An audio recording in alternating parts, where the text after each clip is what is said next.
estamos hablando sobre migraciones, estamos hablando sobre movilidad humana, estamos tratando de entender cómo estos fenómenos que se dan a lo largo de toda la historia de la humanidad, pero que evidentemente hay momentos en los que la intención es criminalizar esos procesos de movilidad, criminalizar esas migraciones, poniendo en riesgo a sectores muy grandes de nuestra población que por necesidades económicas, por necesidades políticas, por vaivenes relacionados con lo que sucede en sus territorios, deciden ir a otro lugar.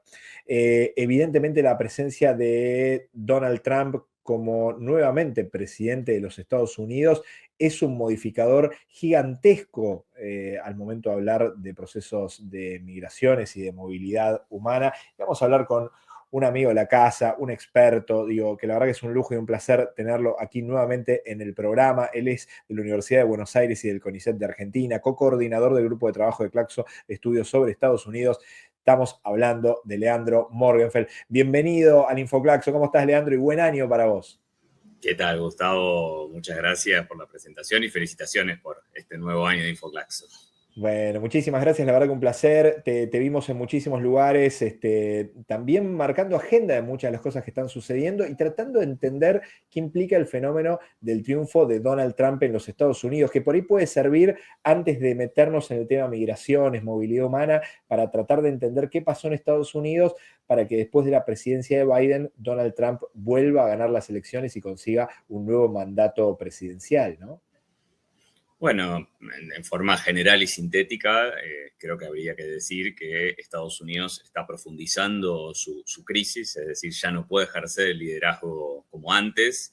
Esto que en el grupo Estudios sobre Estados Unidos venimos discutiendo hace 20 años, desde que se creó el grupo, es una crisis que en 2008 se aceleró y la pandemia tendió a profundizarla más. Es decir, Estados Unidos sigue siendo la primera potencia a nivel mundial, siempre lo decimos, pero hay un declive relativo cada vez más acelerado. Desde el punto de vista económico y comercial, esto es muy claro, el ascenso de China, los BRICS y otros actores y el descenso relativo de Estados Unidos. ¿Y qué promete Trump? Volver a ser grande Estados Unidos. Hay que decir que ni la estrategia de Obama globalista de los acuerdos de libre comercio, ni la de Trump en su primer mandato, que pudo avanzar algunas cosas, pero no mucho, ni la de Biden lograron revertir este proceso de declive, y Trump se presenta como el que va a lograr conseguirlo, ¿no? En un Trump más, decíamos la vez pasada, creo, conversando incluso con vos, es un Trump que, por un lado, es más poderoso desde el punto de vista político que en su primer mandato, controla ambas cámaras, controla en algún sentido a la Corte Suprema de Estados Unidos, logró purgar su partido y controlarlo, es decir, es un Trump que además ganó el voto popular, cosa que no había hecho hace 8 años. Sin embargo, paradójicamente, en un Estados Unidos que es más débil que hace 8 años cuando él asumió su primer mandato. O sea, esas cuestiones que parecen de fortaleza, ahora si querés las hablamos, ¿sí? De una política exterior muy agresiva, sobre todo con los países de nuestra América, de volver a insistir con el tema migratorio, que ahora lo tocamos, pero en realidad son señales de debilidad, ¿no? Aquello que Trump trata de mostrar, músculo militar, músculo diplomático, músculo político, incluso de doblegar a sus aliados estratégicos, México, Canadá, con los que tiene un acuerdo de libre comercio, o los países de la Unión Europea. En realidad lo que está mostrando es una debilidad de Estados Unidos que Trump viene a querer revertir o frenar, ¿no? Un poco esa sería la visión general. Un Trump más fuerte, más poderoso internamente, Sí. pero un Estados Unidos más débil. En ese sentido, ¿qué rol te parece que juega Marco Rubio digo, en la lógica de la política de Trump hacia Latinoamérica y el Caribe? Bueno, hay una paradoja muy interesante que es Estados Unidos o el gobierno de Trump coquetea con cierta posición de dejar de ser el gendarme planetario, el gendarme global, digamos, es decir, lo que planteaba la fracción globalista de la clase dominante, pero esto tiene una contracara que es recostarse en su área de influencia, lo que ellos despectivamente llaman su patio trasero, América Latina. Ellos a 200 años, lo hemos charlado varias veces, ¿no? Cuando plantearon la doctrina Monroe, ¿no? Decían, bueno, América o el hemisferio occidental es nuestra área de influencia, ¿no? Entonces hay, por un lado, una negociación con otros actores, con Putin por el tema de Ucrania, con el tema de Medio Oriente, con Europa, si querés, para que suban sus presupuestos militares y Estados Unidos haga negocios, el complejo militar e industrial, pero al mismo tiempo repartan, digamos, los costos de la intervención de Estados Unidos en todo el mundo, pero la contracara es reforzar, ¿sí?, la política muy agresiva y muy injerencista en nuestra América. Marco Rubio para mí es la expresión de lo que yo llamé hace poco el corolario Trump de la doctrina Monroe, que no está expresado como tal, pero Marco Rubio, que como senador ha reivindicado la doctrina Monroe el año pasado, ha presentado un proyecto en el 2023, en realidad, cuando se cumplían 200 años, para reivindicar la doctrina, lo que está teniendo una política muy expansiva y muy agresiva. Anexión de Groenlandia. Plantear varias veces, esta semana lo repitió, que Canadá se tiene que transformar en el estado 51 de Estados Unidos. Cambiarle el nombre al Golfo de México y pasarlo a llamar Golfo de América, o sea, Golfo de Estados Unidos. Militarización de la frontera con México.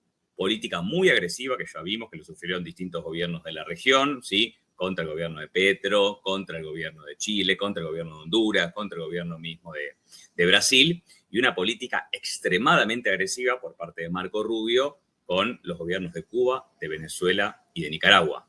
Hace poco más de 10, 15 días, el 4 de febrero, en su gira por la región, Marco Rubio dijo que esos tres países eran directamente enemigos de la humanidad. Es decir, esto habilita la posibilidad de una intervención aún más fuerte de la que tuvo Estados Unidos en los últimos años. No digo, el corolario Trump de la doctrina Monroe es mucho más garrote, mucho más agresión, amenaza, ¿sí? Y muy poco para ofrecer desde el punto de vista económico. No es como en otra época cuando Estados Unidos decía, bueno, vamos a hacer inversiones en la región, los países de la región van a tener más acceso a los mercados, sino que es una política que es pura amenaza y si no se hace lo que yo quiero, ¿sí?, van a tener consecuencias económicas. Leandro, en este camino la temática migrante y de movilidad humana, sin lugar a dudas, es muy, muy fuerte y ha sido como uno de los grandes ejes, no solo ahora, sino también en el pasado, ¿no? Digo, la idea del muro, la idea de tienen que evitar que lleguen migrantes hacia los Estados Unidos, los vamos a deportar, inclusive con algún incidente ahí con el presidente Gustavo Petro en relación a la deportación de colombianos migrantes en los Estados Unidos. A ver, ¿de dónde surge esto? ¿Con qué está coqueteando Trump? ¿Y cuál es el historial de Trump en la presidencia anterior para tratar de entender qué realidad puede ponerle a la lógica de persecución a los migrantes en los Estados Unidos? Para que entendamos la dimensión, él prometió como en la campaña, cuando era candidato, que iba a ser la mayor deportación de toda la historia norteamericana. El año pasado con Biden fue el récord. Se deportaron 271.000 personas. La mayoría de esos migrantes provenientes de distintos países de América Latina y el Caribe. El récord de Trump en su primera presidencia había sido 267.000. ¿Qué es lo que prometió ahora? En la campaña voy a deportar 1 millón de personas por día, o sea, cuatruplicar casi el número tremendo del año pasado, que fue el récord histórico. Esto supone muchísimos desafíos judiciales, enfrentarse además con muchos gobiernos, sobre todo estados demócratas, que en su anterior mandato han establecido una suerte de oasis para evitar ese proceso de deportaciones masivas y conflictos con muchos países de la región. Utiliza el acceso al mercado norteamericano como un elemento de coerción económica. Lo mencionaba hacía una semana de asumir el incidente que tuvo con Petro, cuando Petro dijo, bueno, voy a poner condiciones en cuanto a cómo van a llegar esos digamos, inmigrantes expulsados, deportados, digamos, desde Estados Unidos. Pero la tuvo con México, la negoció con distintos países de la región. Fíjate que Bukele, uno de los 2 o 3 gobiernos más alineados con Trump, incluso le planteó la posibilidad de externalizar parte del sistema carcelario, es decir, que algunos de los presos de Estados Unidos, presos norteamericanos, no hablamos de presos de El Salvador, pasen a estar pagando una tarifa en las cárceles de El Salvador. Y otra cosa muy grave que anunció es la reapertura, si querés, o mejor dicho, ampliación de la cárcel de Guantánamo, es decir, esa parte que tienen ocupada de Cuba, donde hay una base naval norteamericana, que incluso después de la Revolución Cubana no consiguieron recuperar esa parte del territorio usurpado por Estados Unidos. Esa cárcel tan ignominiosa, donde se produjeron torturas y que hubo mucha presión internacional en los últimos 20 o 30 años para que Estados Unidos la cierre, anunció que pidió que se amplíe a 30.000 presos la capacidad de esa cárcel y ya empezaron a circular las fotos de enviar ahí a deportados de Estados Unidos. Bueno, tiene que ver mucho más con un proceso de acumulación política interna, es decir, Trump fue en su primer mandato y ahora muy hábil, como muchas ultraderechas en el mundo, en culpar a los migrantes de los problemas de salud, de los problemas de acceso al trabajo, de los bajos salarios, a los inmigrantes, en vez de culpar a los que se están enriqueciendo cada vez más a costa del resto. Bueno, él quiere mostrar la foto de que está cumpliendo esa promesa de campaña, aunque esto es muy difícil de hacer e incluso tiene resistencias internas. Te doy un dato, por ejemplo, en la Florida, el estado donde Trump es más poderoso, generó muchísimos problemas en dos actividades básicas, la construcción y la actividad agrícola, donde hay una mayoría de trabajadores que son migrantes y un porcentaje altísimo de indocumentados, que no están yendo a trabajar porque temen ser deportados. Entonces ya está generando resistencias, incluso en los mismos sectores que representa desde el punto de vista ideológico el propio Trump.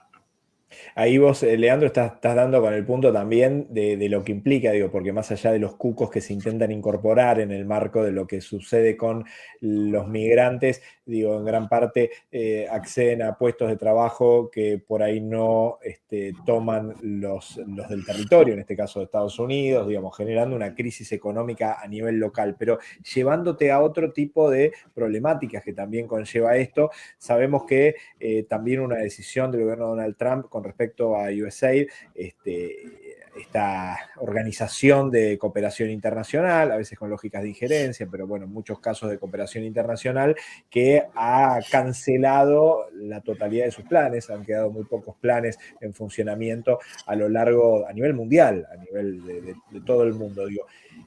¿Qué es lo que sucede con respecto al tema migrante? Porque entiendo que parte de los apoyos que había de Estados Unidos a la temática migrante en México, en Guatemala, en Honduras, formaba parte de esta organización y ahora se cancelan esos proyectos.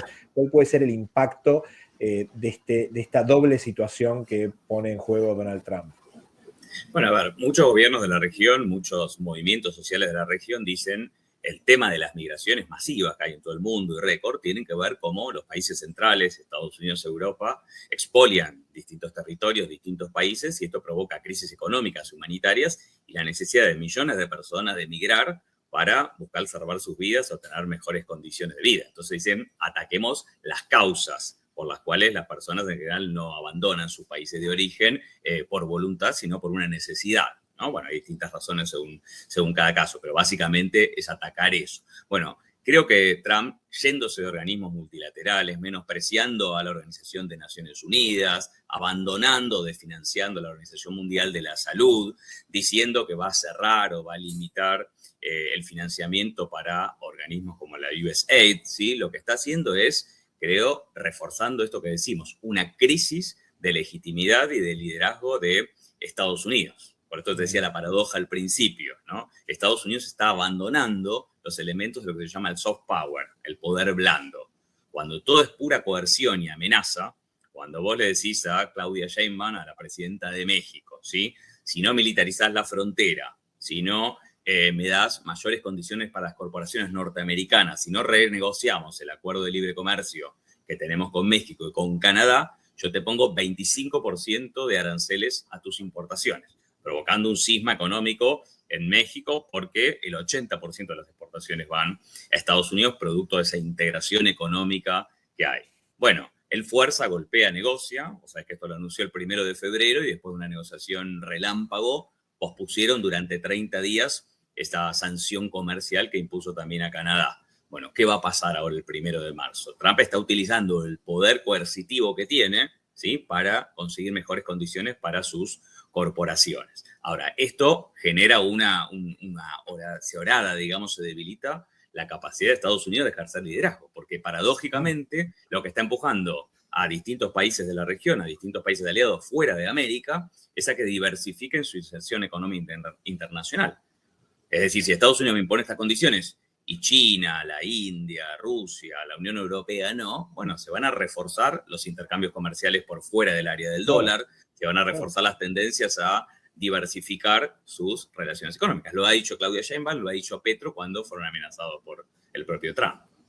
Leandro, en el medio de todo esto hubo también amenazas por parte de Trump, vos recién las nombrabas al pasar, relacionados con nada, volver a tomar pedazos de territorio de otros países, digo, Canal de Panamá, digo, ¿qué de realismo interpretás que tiene esto? ¿Son bravuconadas en el marco de estos digamos, intentos de negociación, si se lo pudiese llamar así, porque parece muy diferente a una negociación eso, o realmente hay un riesgo de militarización por parte de Estados Unidos en la región y en otras regiones.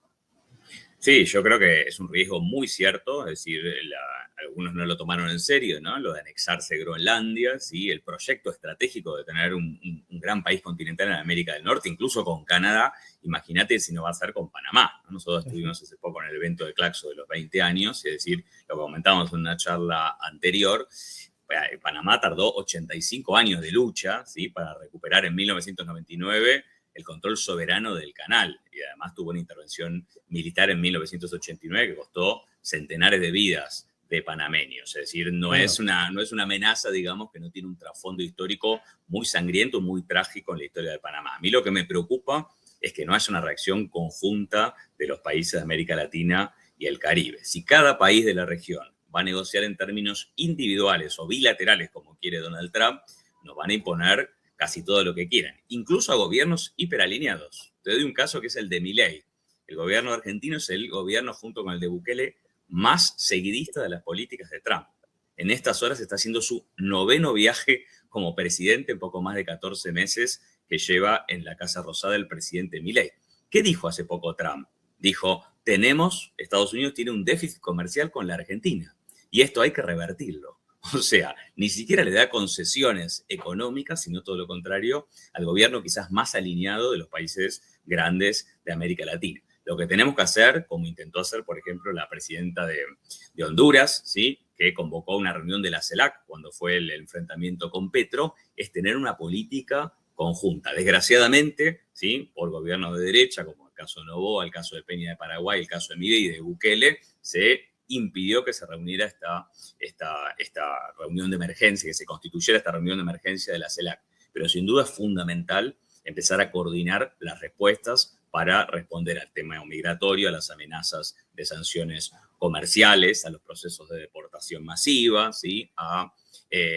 Por ejemplo, el veto a que América Latina o cada uno de los países decida soberanamente qué tipo de redes de 5G va a tener, es decir, va a poder elegir las que le convengan más, por ejemplo, las chinas, o va a imponerse lo que diga Marco Rubio o lo que diga el jefe del Pentágono. Bueno, que esto siempre hablamos en Claxo y es uno de los desafíos que creo que vamos a discutir en la conferencia de Bogotá, la necesidad rápidamente de recuperar instancias de cooperación y coordinación política a nivel regional y desde ahí negociar con Estados Unidos y con otros actores. Digo, la CELAC sigue existiendo, ni siquiera los gobiernos de ultraderecha se han retirado. Me parece que hay que activar cuanto antes, ¿sí? Ese tipo de instancias. Está la UNASUR también, el Mercosur ampliado, ¿sí? Tratando de encapsular a los gobiernos de ultraderecha, caso Milei, que tienen como objetivo estratégico tratar de dinamitar cualquier política de asociación o de coordinación política a nivel regional. Creo que ese es el desafío que tenemos en Claxo, tratar de impulsar los debates y tratar de impulsar estas iniciativas. Por último, Leandro, en el marco de, vos decías, hasta los gobiernos más alineados con Donald Trump no parecen al día de hoy estar teniendo mayores beneficios. Digo, ¿cuál es la unión entonces entre estos gobiernos? Porque vemos que Milei es un abonado, digo, casi por lo menos una vez por mes está yendo a diferentes encuentros de las ultraderecha a nivel regional. Digo, lo hizo en Europa, lo hizo en Estados Unidos en varias oportunidades. Digo, realmente ¿ves que hay alguna línea de beneficio, de acuerdo, de interrelación o es más un encuentro de amigos? Hay 2 elementos. Una es la afinidad político-ideológica.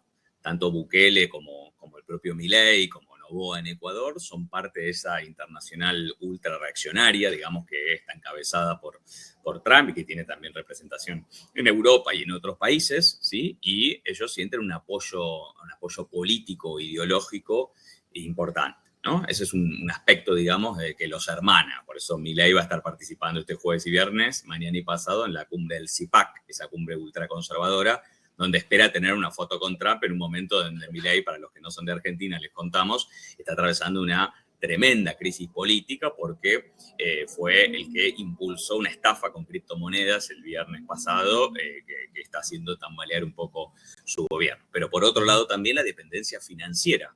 Tanto el caso de Bukele en El Salvador como de Milei están en un proceso de negociación muy dura con el Fondo Monetario Internacional y el que tiene la última palabra ahí es el secretario del Tesoro norteamericano. O sea, ellos están tratando de que esa afinidad político-ideológica se traduzca en un apoyo en el Fondo Monetario Internacional. Fíjate que este lunes, hace 2 días, en medio de esta crisis política que está atravesando el gobierno de Milei, el propio Donald Trump tuiteó en su red social, Truth Social, tuiteó un apoyo explícito al gobierno de Milei. Y si ahora hace una foto con Milei en la cumbre del CPAC, ¿no?, que se hace esta semana, bueno, le está haciendo un apoyo explícito al presidente quizás más afín a Trump en la región, que, como decía, está atravesando una serie de pedidos de juicio político en la Argentina y de demandas judiciales que están haciendo, decíamos, por estas horas tambalear el gobierno. Bueno, creo que tenemos que pasar a la ofensiva, ¿sí?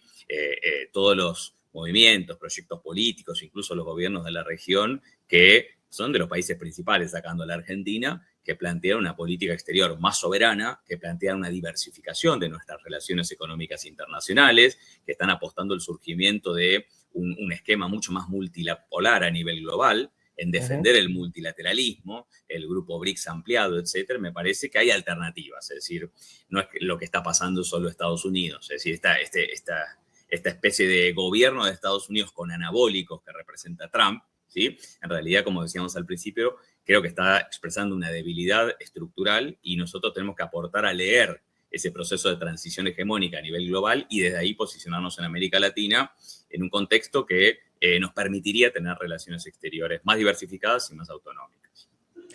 Leandro, un placer como siempre. Seguro nos veremos en la conferencia en Claxo 2025 en Bogotá, ¿no? Seguramente estamos armando ahí un gran foro de geopolítica, además de muchas actividades con el grupo de estudios sobre Estados Unidos, así que seguro nos vemos ahí, Gustavo. Un abrazo grande. Un placer como siempre. Te seguimos viendo en infinidad de lugares y la verdad que siempre nos ayuda a pensar y a reflexionar lo que está pasando en el mundo, así que muchísimas gracias. Y bueno, si no nos vemos en el Infoclaxo antes, seguro nos vemos del 9 al 12 de junio en Bogotá. Gracias. Seguro, ya un abrazo, Gustavo. Un abrazo. Leandro Morgenfeld, de la Universidad de Buenos Aires y del CONICET de Argentina, co-coordinador del grupo de trabajo Claxo, estudios sobre Estados Unidos. Separamos muy brevemente y seguimos con este Infoclaxo especial sobre movilidad humana y migraciones en la era Trump.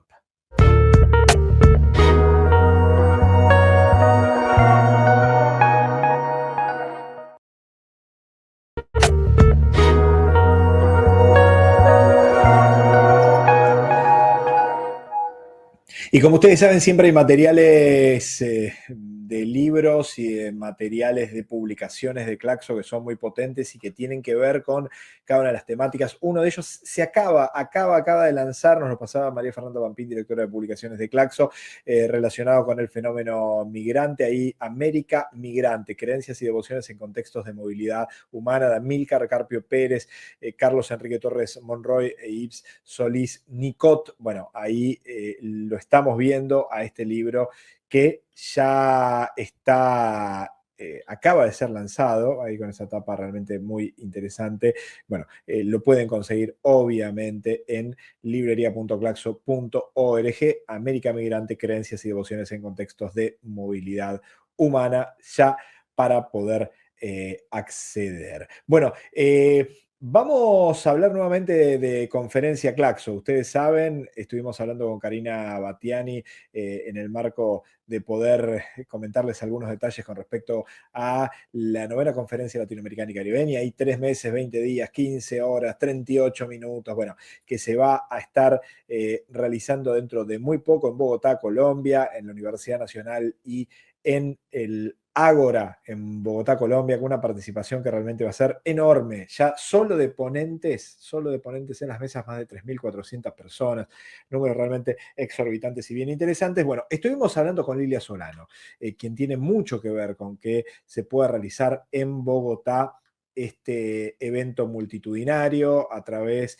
de la organización que ella preside, del cual es directora de la Unidad para las Víctimas en Colombia. Bueno, estuvimos hablando con ella, estuvimos en Bogotá hace muy poquitos días y podemos hacer la siguiente entrevista para que nos cuente algunos detalles de la importancia de esta 10ª conferencia latinoamericana y que